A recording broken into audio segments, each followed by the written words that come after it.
So the Sansui restoration has really sort of shaken things up in my amplifier collection, and I need to cut down how many amps I have. So I'm revisiting some amplifiers. I'm doing some testing, trying to work out what I want to keep, what I want to get rid of, and I don't know what to do with this amp. It actually has a lot of similarities to the Sansui, and I thought, you know, I think we should test this thing, see what it's actually putting out, and if it has a place still, or if it's time to move it on. Either way, someone needs to buy this, and I need to make sure it's performing at its best and it will do its rated output with no issues. So I thought, let's do one last video with this. We'll have a look around inside it, you know, look at its features again, and I'll tell you just what I think of it, and then we'll see how much power it puts out. So let's do it.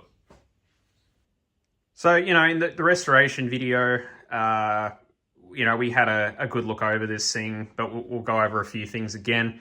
But I just wanted to say, like, since the Sansui, there's so many similarities between this unit and the design that went into the Sansui that I thought it's worth mentioning. And it seems to be a thing of the 90s, or mid-90s in this case, which is basically when the Sansui came out as well. And there's just a lot of cool features that are sort of carried across, believe it or not. So we've got the, you know, these copper side cheeks for the chassis. That is not common. You do not see that on very many amplifiers. You would probably wouldn't see it on any amplifier these days because of how expensive copper is. You know, we've got Teflon tape on all the contact points, which was another sort of thing Sansui did. And these front clips look basically identical that hold the front panel on, which is, you know, it's just pretty cool. The heat sinks in this unit are massive. They also have this, I guess you call it a feature, where they're tilted backwards. And apparently that is supposed to do something along the lines of take the amplifier module out of the flat plane of where the transformer and the power supply and everything is sitting. I don't know the ins and outs of how any of this works, but it is a pretty cool attention to detail. Likewise, they have this sort of sine wave pattern in the heatsink modules, which apparently is supposed to alter the harmonics or the something to do with how the heatsinks resonate with sound. So it doesn't just amplify across the entire module. It's really weird. I don't exactly understand it, but like I said, attention to detail. You know, we've got more Teflon tape here with bitumen. That was a thing in the other one. This top plate, quite thick. It's probably twice as thick as your average sheet metal top panel, which is, you know, nice. We have Nichicon Gold capacitors in here, big boys. We have actually Nichicon Gold capacitors pretty much everywhere. And I think these are just like film drop capacitors or something along those lines. They look decently special as well. Japanese relays everywhere. And, sorry, what else we got? Dual rectifiers, power rectifiers in parallel. And film bypass caps, a few other things in there. Nothing really to speak of, but dual rectifiers aren't very common either. These outputs are, I wouldn't say they're problematic, but they are basically unobtainium, which is a problem if you manage to blow them on an amplifier. I don't know what 250 means. I'm assuming it might mean 250 watts, possibly, but yeah, NEP and your NEN, so I'm assuming that's NPN and PNP. These are like packaged transistors, so there's multiple transistors inside them. I actually like transistors in this style because they tend to be more thermally stable because they're coupled together, and they seem to be less noisy as well because the signal path is really close together and everything is sort of done inside one package, even though they're a pain in the butt to replace. But basically there's just 5 amp modules and they're all stuck on one PCB. They're all identical. They're all interchangeable. So yeah, it's just a nice unit. People seem to think that this unit is just like a consumery multi-channel amp, not even worth mentioning. It is not that. It is probably a multi-channel that's more of an audiophile grade unit. It's obviously not like top shelf stuff, but it is not your average amplifier either. The front plate is very solid metal. The switch gear, really nice as well, nice and solid. I really, really like this unit. The sound of it is very clean, which is not something to take for granted in an amplifier with a lot of power and a lot of gain. And the noise floor on this is basically non-existent, which is very impressive for the power that this thing is rated at, and because it's a multi-channel and blah, blah, blah. The transformer hum is most definitely a thing. You do not want this sitting on a desk next to you, I would say. But at the same time, to give this unit credit, in a normal situation where this thing's hooked up to speakers, whatever stress this thing is under and it's humming away or buzzing or whatever, you're not going to hear it with the speakers just cranked anyway. So yeah, I wouldn't be too worried about that in a normal home environment with speakers just blasting. But it is definitely not suitable for electrostats or other weird uses that I was attempting with it, I would say. Almost forgot, someone asked in another video, like, how much power does this unit use at idle? So in my testing, about 90 watts, 88, 90 watts it seems to sit between. So if your unit is running way more than that, like, you know, say 150 or something, and the unit's pretty warm, you really need to get your bias looked at if you want it to be running on spec anyway. These heat sinks are very big, so they can handle a lot of heat, but you really want to make sure the bias is in check with this, as we saw with the problem that it had with it. So yeah. So here we are in the bottom. More bitumen here. This giant ass power cord coming into the front for the power switch and to the transformer and everything. Surface mount components everywhere. Like, you do not want to have to mess with this if you're not super experienced with this sort of stuff. Not fun. The angling here is way more prominent. You can see how much they've tilted this module, and it's fixed at the back, and then it sort of steps down in levels, and then this bit mounts it to that bottom plate, of which the bottom plate is incredibly thick. I'll bring it over here. This plate is the thickest I've ever seen on an amplifier. It's over 2 millimeters, solid steel. It's no BS. It's probably just to support the weight of this monster. And here we have the back. Individual inputs for all the amplifier modules, which is really nice. We have an auxiliary extra set of inputs for the front channel. So it just gives you a little bit more in the way of options if you want to just switch across to another source or another preamp. We have a switch here to bridge the front and rear channels together, which essentially doubles the power. We're going to be testing that soon.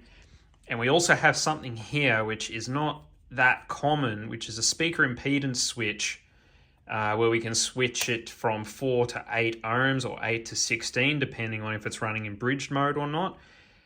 Basically, what this does is it dials up the power rails in the amplifier to a higher voltage, and that gives it more drive for higher impedances to try and match its power rating, regardless of what sort of a load you're trying to run. If it will do that, we will find out soon. These binding posts are really, really nice. They don't look like anything special, but these things are actually, I'm pretty blown away by them, to be honest. They are very robust. They have no free play in them. And yeah, I really, really like them. I think these are probably some of the best binding posts I've ever seen. I don't like the clear plastic on a lot of binding posts, and these just feel really solid. And again, this power cord, I was just rotating it around, and it's some sort of Acrotech, and apparently it's 99.99999% copper, whatever that means. Yeah, so that's just a quick look around this unit. We're going to get this thing horizontal, put the feet back on it. The feet are crap. They're just plastic, as you would normally expect. Nothing special. But we're going to I'm going to get everything set up. We're going to load test this thing in 4 different settings. We're going to try stereo, 4 ohm, 8 ohm, and then we're going to run it in bridged mode, 8 and 16 ohm, and see how much power it puts out in each mode. Let's do it. All right, so here we are on the 4 ohm setting, stereo mode only. And there's our clipping point. So yeah, we're like right on there. It's nice and clean at that point, and we're looking at 25.2 volts, which equates to around 80 watts per channel. So excellent start. All right, we're getting serious now. Starting to hear that transformer really cranking, and we can see it coming up.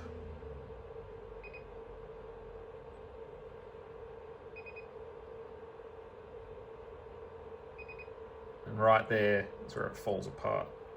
So we're looking at about 31 volts and 470 watts out of the wall.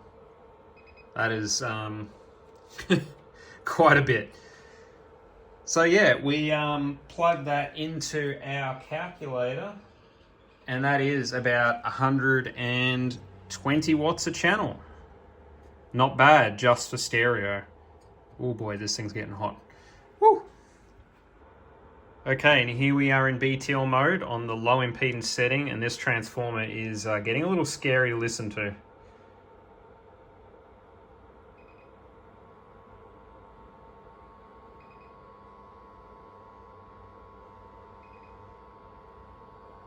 And we are at 863 watts.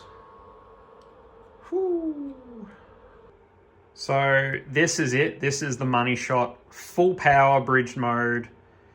And I don't think stress 3 applies to this transformer anymore. Check this out.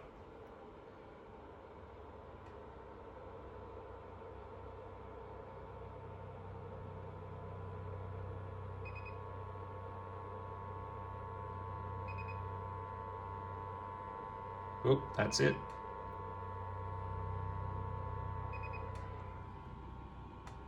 $47 volts, 1,330 watts out of the wall. She is cranking. And for anyone wondering, I already did the sums. That is 275 watts a channel. And for anyone wondering how loud this transformer can get,